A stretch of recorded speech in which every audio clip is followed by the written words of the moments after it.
वर्ग की प्रमुखता थी। SC/ST वर्ग तो अपना पूरा धर्म निभा रहा है ओबीसी को साथ देके, ओबीसी के साथ लगा है। अब लेकिन ओबीसी का भी समय आ गया है कि हम अपने SC/ST के भाइयों का साथ दें और उनका सहयोग करें। देखो हम भी कहते हैं जाति नहीं जमात जोड़ो। ये तो 15% के लिए देखो एक हैं, हमको मंडल कमीशन के अनुसार ही 4-5 यार 6 जातियों बांट दिया है, यादव गुर्जर SC/ST। हमको ऐसी व्यवस्था बनाई, अगर जाटव समाज भंगी के साथ बैठ गया तो उसका धर्म भ्रष्ट हो गया, जाटव समाज के साथ हम लोग बैठ गए तो हमारा धर्म भ्रष्ट हो गया। ऐसी व्यवस्था बनाई है कि SC/ST OBC एक नहीं हो जाए। अब आप देखना, मैं आगे बताता हूँ कि आगे ये कहेंगे जाति खत्म करो, जाति बंद करो, ये सारी चीजें आएंगी, क्योंकि सब लोग जान गए हैं कि SC/ST OBC एक हो रहा है। इनने जो व्यवस्था बनाई है कई वर्षों में, लगभग कई हजार वर्षों में ऐसी व्यवस्था बनाई है कि हम लोग एक नहीं हो पाए, लेकिन हम सब लोग अब एक हो रहे हैं। और एक होकर अब देखो, जब 85% एक होंगे तो सारे संसाधन, सारी व्यवस्थाएं, सब चीजें होंगे। तो SC/ST OBC एक है। और मैं पूरे OBC समाज से कहूंगा कि SC/ST वर्ग जिस तरीके से अपना साथ दे रहा है, चाहे वो किसी भी रूप में दे रहा हो, आज हमको भी सारी चीजें छोड़ के अगर मरने की जरूरत है, SC/ST भाइयों के लिए मिटने की जरूरत है, भीमराव अंबेडकर के महापुरुष के लिए अगर कोई मूर्ति के साथ कोई छेड़खानी तो आजकल देखा जाता है, तो SC/ST वर्ग बाद में पहुंचेगा, वहाँ OBC वर्ग और गुर्जर समाज पहले पहुंचेगा और उनको जवाब दिया जाएगा। पहले SC/ST तो बाद में आएगी, पहले गुर्जर, यादव और जितने OBC के लोगों पहले खड़े होंगे, क्योंकि ये वर्ग का मुद्दा है, ये सिर्फ एक कौम का मुद्दा। बाबा साहब सारी जातियों के हैं। क्या संदेश देना चाहोगे? खासकर आप चंबल से आते हो और चंबल में 2-3 नाम ऐसे हैं गुर्जर समाज के, लोकेश गुर्जर, दशरथ गुर्जर और रामप्रीत गुर्जर, जो गुर्जर समाज से होते हुए SC/ST की बात करते हैं और SC/ST OBC के संगठन की बात करते हैं और इनको एकजुट करने की बात करते हैं। तो गुर्जर समाज को आप कैसे जागरूक कर रहे हैं कि आप भी समझिए इस मिशन को कि ये मिशन क्या है? देखिए सीधी सी बात है, गुर्जर समाज को ये तो देखना होगा कि हमारा दोस्त कौन है और दुश्मन कौन है। हमारे आरक्षण का विरोध कौन करता है? क्या किसी दलित भाई ने, क्या किसी मुस्लिम भाई ने हमारे आरक्षण का विरोध किया? हमारी व्यवस्थाओं का विरोध कौन करता है? आज हम अपने राजा रजवाड़े अगर छोड़ कर जंगलों में आ गए, अगर खेती किसानी कर रहे हैं तो हमने अपने इज्जत स्वाभिमान की रक्षा की, इसलिए कर रहे हैं। तो मैं गुर्जर समाज से यही कहूँगा कि बहुत से लोग, मैं देखो किसी पार्टी या बात नहीं करता, लेकिन बहुत से लोग भाजपा से जुड़े हुए हैं। चूँकि देखो जो शासन में, प्रशासन में रहेगा उसी से तो बात करेंगे। आज कोई सवाल किया जाएगा तो शिवराज सिंह चौहान जी या नरेंद्र मोदी जी से किया जाएगा, जो विपक्ष में चाहे राहुल गांधी जी हो चाहे कमलनाथ जी, उनसे बात थोड़ी की जाए। तो मैं बात यही कहूँगा, ये वही सरकार है जब राजस्थान में 72 गुर्जरों को छलनी कर दिया गया, उनके घर पर देख के आओ, जिसका लाल बाप मरता है, जिसके बेटे मरते हैं, जिसके घर से कोई सदस्य जाता है तो क्या बीतता है। क्योंकि अपन क्या है, व्यवस्था और पारिवारिक व्यक्ति हैं। अब जो व्यक्ति भाजपा को चलाते हैं उन्होंने कभी परिवार ही नहीं बनाया, तो उनको परिवार का दर्द क्या मालूम। तो मैं आपसे यही कहूँगा गुर्जर समाज से कि ये SC/ST वही वर्ग है, ये वही लोग हैं जो चाहे कोई भी काम हो आपका दिल से और मन से सहयोग करते हैं। अगर आपको कोई आगे बढ़ाएगा, आपका कोई दिल से साथ देगा तो वो SC/ST वर्ग देगा, OBC वर्ग देगा। आप कहीं भी चले आओ, अभी हमारे यहाँ पे करीब 7 सीटें थी, वो अनारक्षित थी, उनमें मतलब सामान्य लोग खड़े हुए थे। तो सिर्फ एक आलोक शर्मा जीत के आया, 6 सीट OBC सीट जीत के आए। वहाँ SC/ST वर्ग की प्रमुखता थी। SC/ST वर्ग तो अपना पूरा धर्म निभा रहा है OBC को साथ देके, OBC के साथ लगा है। अब लेकिन OBC का भी समय आ गया है कि हम अपने SC/ST के भाइयों का साथ दें और उनका सहयोग करें। ये समय आ गया है अब। तो जिस प्रकार से देखा जाए तो आपको चंबल में कुछ लोग, जैसे मैं भी चंबल से आता हूँ, मुरैना से आता हूँ, तो लोग कहते हैं कि जो सिस्टम के खिलाफ हो गया, जातिवाद के खिलाफ हो गया, वो कहीं ना कहीं बागी माना जाता है।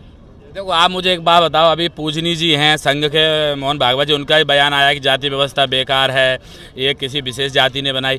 देखो हम भी कहते हैं जाति नहीं जमात जोड़ो। ये तो 15% के लिए देखो एक हैं, हमको मंडल कमीशन के अनुसार ही 4-5 यार 6 जातियों बांट दिया है, यादव गुर्जर SC/ST। हमको ऐसी व्यवस्था बनाई, अगर जाटव समाज भंगी के साथ बैठ गया तो उसका धर्म भ्रष्ट हो गया, जाटव समाज के साथ हम लोग बैठ गए तो हमारा धर्म भ्रष्ट हो गया। ऐसी व्यवस्था बनाई है कि SC/ST OBC एक नहीं हो जाए। अब आप देखना, मैं आगे बताता हूँ कि आगे ये कहेंगे जाति खत्म करो, जाति बंद करो, ये सारी चीजें आएंगी, क्योंकि सब लोग जान गए हैं कि SC/ST OBC एक हो रहा है। इनने जो व्यवस्था बनाई है कई वर्षों में, लगभग कई हजार वर्षों में ऐसी व्यवस्था बनाई है कि हम लोग एक नहीं हो पाए, लेकिन हम सब लोग अब एक हो रहे हैं। और एक होकर अब देखो, जब 85% एक होंगे तो सारे संसाधन, सारी व्यवस्थाएं, सब चीजें होंगे। क्योंकि हम क्या सत्य कहते हैं तो उनको बागी कह देते हैं। मैं कहता हूँ जो देश से लूट के गए हैं, बैंकों से लाखों करोड़ रुपए ले गए हैं, चाहे वो नीरव मोदी हो, चाहे माल्या हो, ऐसे कई लोग हैं, उनके नाम उजागर अगर किए जाएं वो किस वर्ग के लोग हैं? क्या SC ST OBC के एक ही व्यक्ति है? वो सब विशेष वर्ग के लोग हैं।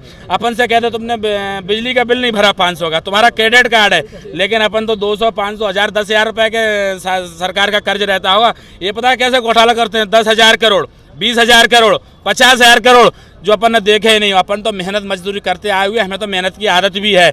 लेकिन मैं इनसे कहूँगा, जब आपके महल छीने जाएंगे, जब आप सड़क पे आएंगे तो आपका क्या हाल होगा? ये इनको सीखने की ज़रूरत है। SC ST OBC एक है, और मैं पूरे OBC समाज से कहूँगा कि SC ST वर्ग जिस तरीके से अपना साथ दे रहा है, चाहे वो किसी भी रूप में दे रहा हो, आज हमको भी सारी चीज़ें छोड़ के अगर मरने की ज़रूरत है, SC ST भाइयों के लिए मिटने की ज़रूरत है, भीमराव अम्बेडकर के महापुरुष के लिए अगर कोई मूर्ति के साथ कोई छेड़खानी तो आजकल देखा जाता है, तो SC ST वर्ग बाद में पहुंचेगा, वहाँ OBC वर्ग और गुर्जर समाज पहले पहुंचेगा और उनको जवाब दिया जाएगा।